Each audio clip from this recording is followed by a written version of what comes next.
Tratando de invadir mi propiedad privada mientras dormía, buscando robar mis hembras, mis reales, mi comida.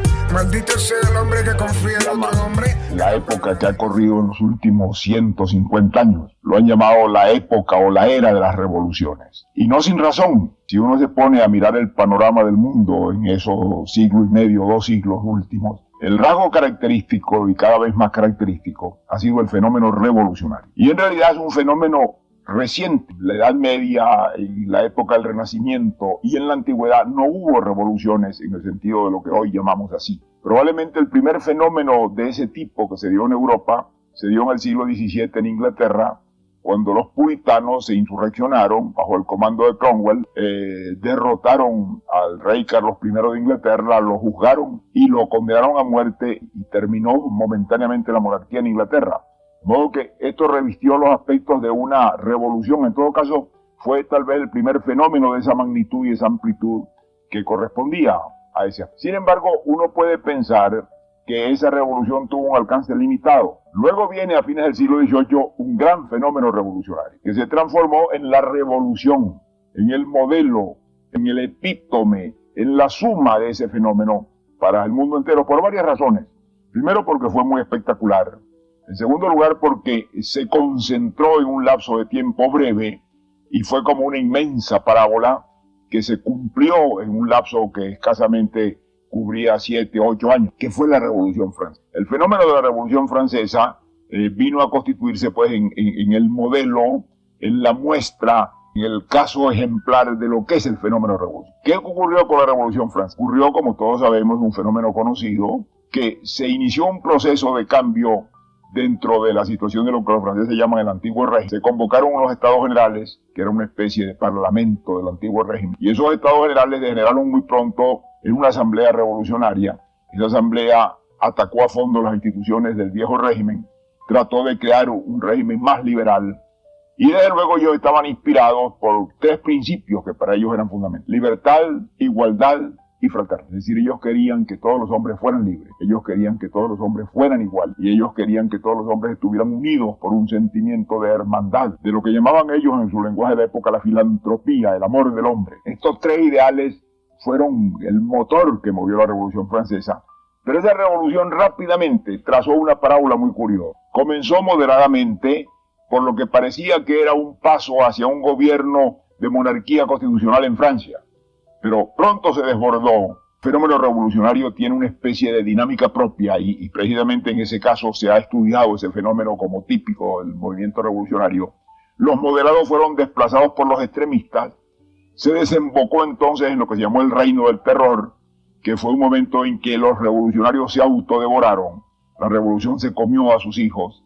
La guillotina empezó a funcionar las 24 horas del día. Creó un régimen en que no hubo seguridad para nadie. Aún los mayores jefes de la revolución terminaron bajo la guillotina. Terminó Danton y como terminó Robespierre. Y luego, claro, cuando se llega a ese paroxismo de autodestrucción que representó el terror, entonces viene una reacción de moderación de nuevo, que es lo que fue en Francia en la época de Thermidor, lo que se llamaba el régimen termidoriano. Y ese régimen desemboca a corto plazo en una dictadura militar, en el bonapartismo. De modo que muchos historiadores pensaron que había una especie de anatomía de la revolución que se podía estudiar en la Revolución Francesa y que era una especie de ley de desarrollo de la revolución. De un comienzo moderado, de lo que han llamado algunos el reino de los moderados, se pasaba entonces al dominio de los extremistas, del dominio de los extremistas al terror, y el terror se consumía a sí mismo y desembocaba finalmente en una reacción termidoriana y en un bonapartismo, en una dictadura militar. Ese modelo, que algunos pensaron que era una especie de ley del fenómeno revolucionario, que se cumplió perfectamente en la Revolución Francesa, no se ha repetido con esa exactitud en las otras revoluciones que han ocurrido otras. Después que la Revolución Francesa termina su parábola, muy breve, pero una huella profunda en la historia del mundo, va a quedar en Europa un fermento revolucionario, va a estar fermentando, y que va a tener un estallido muy importante el año de 1840. Ese año, de una manera casi espontánea, porque no había organizaciones internacionales que pudieran manejar eso, se produce estallidos revolucionarios, algunos de importancia inmensa, en muchos países europeos. Se producen en Francia, se producen en Austria, se producen en Alemania. Hay un fenómeno de insurrección de repudio de lo que había sido la permanencia de los antiguos regímenes monárquicos, en algunos casos con éxito, como en Francia, donde derrocan la monarquía del rey burgués Luis Felipe, que sin embargo era un rey que trataba de conciliar, y vuelve la Segunda República en Francia. En otros países como en Austria o en Alemania fracasa, pero el fermento que se forma allí revela que hay un fenómeno revolucionario que se extiende en Europa. Ese fenómeno está estrechamente relacionado con la formación de la ideología socialista. El socialismo comienza en realidad, ya a raíz de la Revolución Francesa, aparecen dentro de ella misma algunos ideólogos socialistas, pero a comienzos del siglo XIX empiezan, que pudiéramos llamar, los precursores de la idea socialista. Y esos precursores elaboran una doctrina, unos principios, unos objetivos que son los que van a mover el fenómeno revolucionario. ¿Qué decían estos hombres? Estos hombres lo que se proponían era una reforma general de la sociedad. Ellos pensaban que no podría haber libertad e igualdad entre los hombres mientras no se reformara la sociedad. Nunca había pensado que tu socio puede ser un sucio que por un negocio te puede dar chuzo. Mi brazo me dice que el amor me llevará lejos, pero el odio... Esa reforma de la sociedad tenía que comenzar por la abolición de la propiedad privada, por un sistema de intervención estatal total en todas las formas de vida, por una disposición de leyes que impidiera los privilegios, sin darse cuenta de que, y ahí está uno de los fenómenos fundamentales, hay una contradicción insoluble entre el principio de la libertad y el principio de la igualdad. Los hombres, por naturaleza, somos animales de presa, animales agresivos, animales adquisitivos, y tendemos a apropiarnos, a apoderarnos de lo que está a nuestro alcance. Eso está en nuestro instinto. La igualdad es lo contrario de esto. La igualdad es que todos tengamos lo mismo, en que nadie tome ventaja de otro, en que nadie disponga o pretenda disponer de lo ajeno. Y por lo tanto, para contrarrestar ese instinto depredatorio que está en el fondo del hombre, adquisitivo, agresivo, la única manera de lograrlo es impidiéndole que lo ejerza. Es decir, para imponer la igualdad hay que restringir la libertad y a veces eliminar. Y entonces, claro, el problema, el dilema trágico se plantea. Es que la libertad debe ser eliminada totalmente. Es que el hombre puede ser transformado en un ser distinto de lo que ha sido históricamente. Es que ese precio se puede pagar simplemente para adquirir esa igualdad teórica, y es que esa igualdad teórica es alcanzable aún al precio del sacrificio total de la libertad. Ese es el gran dilema que está en el fondo de la idea socialista y de toda la idea revolucionaria, y que explica mucho toda la forma en que el fenómeno revolucionario se desarrolló. Pero a raíz de 1848 apareció el famoso manifiesto comunista firmado por Carlos Marx y Federico Engels, que es la primera proclamación europea formal de lo que se llamaba la ideología comunista, es decir, el marxismo. Marx era un hombre de genio, un analista de la historia y de la economía, que elaboró una doctrina de extraordinario brillo intelectual, de gran comprensión del fenómeno histórico, y pretendió encontrar algunas leyes del desarrollo histórico. Para él la historia se explicaba por la lucha de clases, y por lo tanto había una clase, que era la clase trabajadora, que era la más numerosa, y que finalmente sería la clase que dominaría, y cuando dominara la clase trabajadora, cuando ella llegara a dominar, entonces el socialismo se establecería ipso facto, porque la clase trabajadora enderezaría todas estas desigualdades, eliminaría la propiedad de los medios de producción, y entonces se crearía una sociedad justa, equilibrada y que podía ser libre. De modo que esta especie de utopía final que está en el marxismo, de profetismo, era probablemente el fermento más poderoso que sembraba junto con todo su análisis muy importante del fenómeno histórico y del fenómeno económico. A partir de ese manifiesto, claro, se crea dentro de lo que se llamó el socialismo una tendencia particular que es la que revistió Marx y la que se definió más tarde con el nombre de marxismo-leninismo. Esa situación se mantiene en Europa hasta finales del siglo XIX y hasta comienzos del siglo actual. Es decir, no hay ningún gobierno que ensaye esta realidad. Esa es la bandera que enarbolan los movimientos socialistas. Hasta que ocurre en 1917, a raíz de las consecuencias de la Primera Guerra Mundial, la Revolución Rusa. La Revolución Rusa despierta un entusiasmo extraordinario en todas las gentes que aspiraban a un cambio social, que pensaban que llegaba el tiempo de que esto. Sin embargo, la Revolución Rusa comienza por ser una especie de anomalía dentro de la doctrina marxista, porque el marxismo pensaba que la revolución era un hecho fatal, es decir, que la revolución era un hecho que estaba inscrito en la historia y que era absolutamente inevitable. Es decir, que en la medida en que pasara el tiempo, cada vez habría más pobres y cada vez habría menos ricos con mayor riqueza, y que fatalmente llegaría el momento en que ese desequilibrio monstruoso se rompería por sí solo y la revolución vendría inevitablemente. Claro, este profetismo no se ha cumplido. No es verdad que en escala mundial hoy en día los trabajadores sean más pobres que nunca y que unos cuantos ricos sean más ricos que todo el mundo. El fenómeno del desarrollo del capitalismo ha sido bastante diferente de lo que preveía Marx en su momento, y esto pues altera mucho la visión que él tenía de la historia. Pero en fin, esto no es lo que viene al caso. Cuando ocurre la Revolución Rusa, entonces un hombre de genio que era Lenin trata de darle una estructura a esa revolución dentro del marxismo, pero con modificaciones. Él piensa que tiene que venir un periodo largo en el cual se prepare el advenimiento de esa sociedad igualitaria y libre, pero que ese periodo tiene que ser un periodo de dictadura. Esa es la dictadura del proletariado. Ese periodo de dictadura se instala en Rusia en 1917, tiene la guerra civil, luego termina, pero lamentablemente y desgraciadamente no terminó ese periodo, que debía ser un periodo de transición. Ya vamos para 70 años de Revolución Rusa y lo que sigue habiendo es un régimen de dictadura, un régimen monolítico, un régimen sin oposición, sin disidencia, sin crítica. Y esto desde luego alarma a todo espíritu crítico. Todo el mundo piensa que es esterilizante un régimen de esta clase, que si esto es el único camino del socialismo no es aceptable. Y esto ha contribuido en gran parte a que se establezca esa duda. Luego, la Revolución Rusa ocurre no en el país más industrializado de Europa, según la buena teoría marxista. La revolución ha debido ocurrir en Inglaterra o en Francia, o más tarde en los Estados Unidos. No, ocurre en un país que estaba muy lejos de ser un país de gran desarrollo industrial. Y más tarde en nuestro siglo, a raíz de la Segunda Guerra Mundial, y es curioso este hecho y vale la pena notarlo, que las dos grandes revoluciones socialistas ocurren a la sombra del desajuste de una guerra mundial y no ocurren por un mecanismo espontáneo y natural dentro de la evolución social. Es la de China bajo la cabeza de Mao, y allí también se está en una aberración marxista, porque China estaba muy lejos de ser un país industrial. China estaba muy lejos de ser un país en el que la clase trabajadora fuera la más importante y la más organizada, sino que era un país rural, y la revolución de Mao una revolución campesina, toda su trayectoria.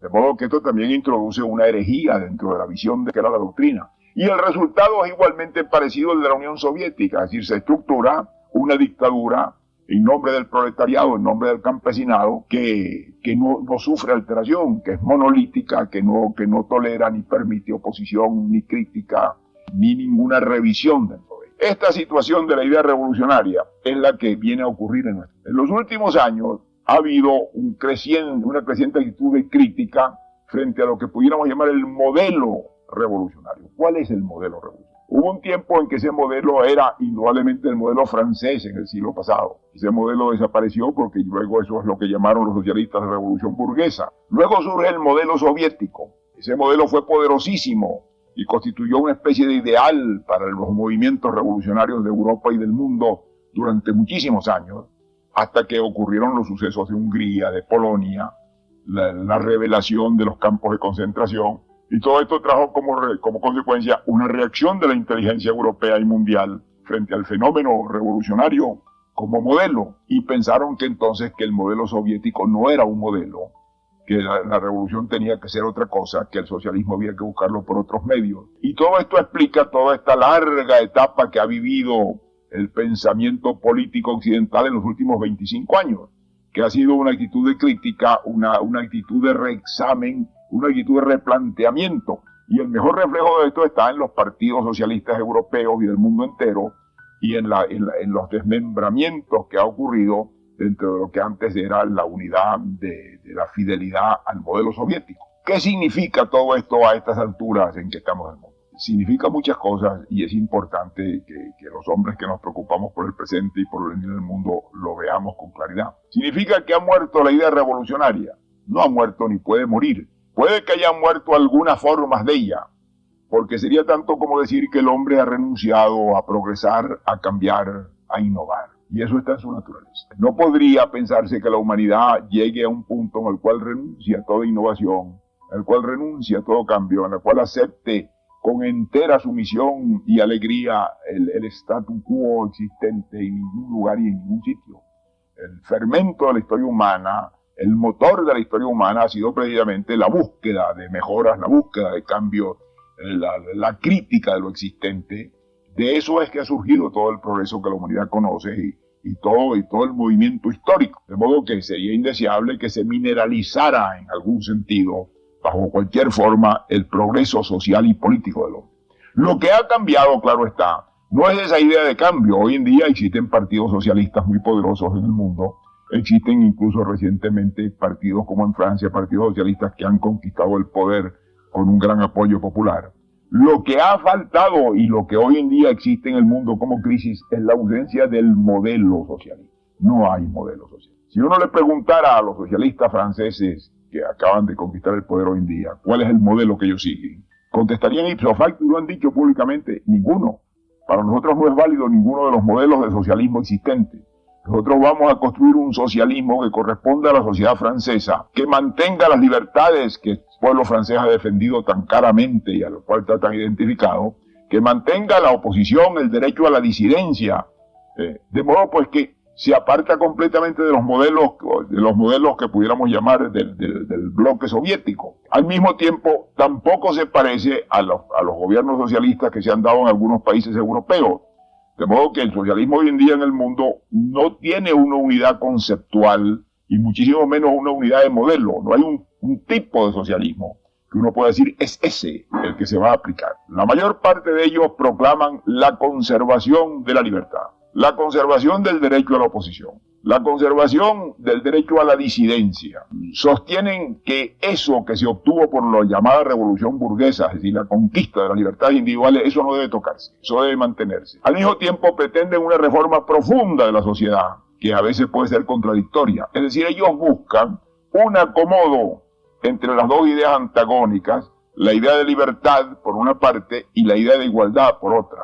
Es decir, la libertad completa y total significa la desigualdad entre los hombres, porque se desarrolla pues la posibilidad de que el más fuerte domine al más débil, en cualquier forma. Y la idea de igualdad absoluta entre los hombres elimina toda posibilidad de libertad, porque la única manera de que todos los hombres marchemos regimentadamente, que nadie pueda sacar ventaja de sus ventajas naturales sobre los otros, es sometiéndolo a un régimen casi policial que no le permita hacer nada más que lo que está autorizado. De modo pues que es la desaparición de la libertad. Entonces, la búsqueda de ese equilibrio, de esa combinación de estos dos polos opuestos, es lo que busca el socialismo moderno, el socialismo actual, pero lo busca sin modelo. Cada uno lo está ensayando a su manera. Y esto crea como consecuencia el que tropieza con lo que del lado no socialista, de los partidos liberales o neoliberales, o capitalistas, o de cualquier otro, o occidentales, o de cualquier otro nombre que ustedes quieran darle, está ocurriendo, que es el reformismo. No hay ninguna sociedad en el mundo actual occidental que pueda decirse que no está agitada por ideas de cambio, en la cual no estén constantemente pidiéndose reformas muchas veces profundas de las estructuras sociales, de las estructuras económicas, del reparto de la riqueza. Esto lo llamaban hasta hace poco con un tono bastante despectivo reformismo, los hombres del credo soviético. Pero ya hoy en día no lo dice de una forma tan burlona. Además, en la medida en que el socialismo está aceptando que no hay un modelo, en la medida en que el socialismo protesta y dice que respeta la libertad, que respeta los partidos, que respeta el pluralismo ideológico, la frontera entre esta situación y lo que se llama el reformismo se hace muy tenue. ¿Dónde termina la calificación o la definición del socialismo? ¿Dónde empieza la del reformismo? Hay una zona en que se confunden evidentemente. Claro que dentro de cada movimiento de esta clase podría uno determinar subzonas, podría uno determinar peculiaridades, y desde luego hay lugares en que casi se confunden y hay extremidades en las cuales evidentemente no coinciden casi nada. Pero la tendencia hoy en día en el mundo es esa. ¿Hasta dónde ese reformismo, eso que se ha llamado con otro nombre la socialdemocracia, y el socialismo se distingue? Es una cuestión muy difícil de responder y que solo tiene respuestas prácticas. Habría que decir, esto que está ocurriendo, por ejemplo, en Francia en este momento, es una socialdemocracia, es socialismo. ¿Qué tipo de socialismo es? ¿Hasta dónde llega? ¿Hasta dónde conserva lo que prácticamente era la estructura del Estado liberal, que ellos pretenden conservar desde luego y no quieren alterar? el socialismo que se ha dado en los países escandinavos, de qué tipo es, el socialismo que se promete en muchos partidos de la América Latina, que igualmente despiertan a esta realidad y aceptan esa nueva idea de un socialismo con libertad, de un socialismo con pluralismo, de un socialismo con respeto de la oposición y de la disidencia. ¿Qué diferencia hay entre esto y la socialdemocracia? Esto significa que hoy más que nunca el panorama político del mundo se ha hecho complejo, porque cuando había un modelo y cuando la gente podía seguir ese modelo ciegamente era mucho más simple. Llamados revolucionarios, los que se creían revolucionarios, pretendían simplemente reproducir el modelo de lo que se había hecho en la Unión Soviética o lo que se había hecho en China. Pero hoy en día esto no basta, porque todos sabemos que esos regímenes no han evolucionado hacia una libertad, sino que han mantenido y tienen que mantener por una especie de ley fatal un sistema de dictadura, un sistema de supresión de la libertad y un sistema de persecución de toda disidencia. Y eso es incompatible con las aspiraciones occidentales a que el hombre no pierda su libertad y su derecho a pensar y a criticar. Pero simultáneamente con esto, con esta realidad, hay el impulso hacia la innovación, el impulso hacia la mejora social, y esto crea la pluralidad de posiciones del fenómeno socialista en nuestro tiempo. Y esa pluralidad de posiciones reviste infinitos matices y adolece de la falta de un modelo, desde luego, lo cual coloca a los hombres que están en esa búsqueda en una situación muchísimo más exigente y difícil de la que nunca estuvieron antes, que es la de poder definir unos objetivos coherentes y claros, pero que al mismo tiempo no rompan abiertamente con la tradición de libertad que ya forma parte no solamente de la tradición de los pueblos occidentales, sino del fondo mismo del hombre. La aspiración del hombre a ser libre, la aspiración del hombre a no estar regimentado y sometido, es profunda y se ha manifestado a todo lo largo de la historia en mil formas. De modo que es imposible erradicar esa voluntad de libertad del hombre, ese deseo, esa ansia de libertad. Es simultáneamente su aspiración hacia una mayor igualdad, o para decirlo en términos más justos, hacia una menor injusticia social. Hasta donde esto es compatible con la libertad, establece una contradicción difícil de resolver, y ese es el desafío del pensamiento revolucionario y del pensamiento socialista. Hasta dónde es distinto del reformismo en el que participan todos los no socialistas que aspiran a una sociedad más justa. Es muy difícil establecer esa frontera. En realidad coinciden plenamente en mucho, y es por eso que mucha gente piensa que el mundo camina hacia un acercamiento de las ideologías rivales en el pasado. Poco a poco se van acercando y se acercarán hasta un punto de equilibrio y de coincidencia que asegura al mundo una mayor estabilidad de evolución y una mayor justicia social. Todo esto es posible, pero todo esto pertenece a un futuro que todavía no conocemos. Buscando robar mis hembras, mis reales, mi comida. Maldito sea el hombre que confía en otro hombre. Gran verdad en esa frase se esconde.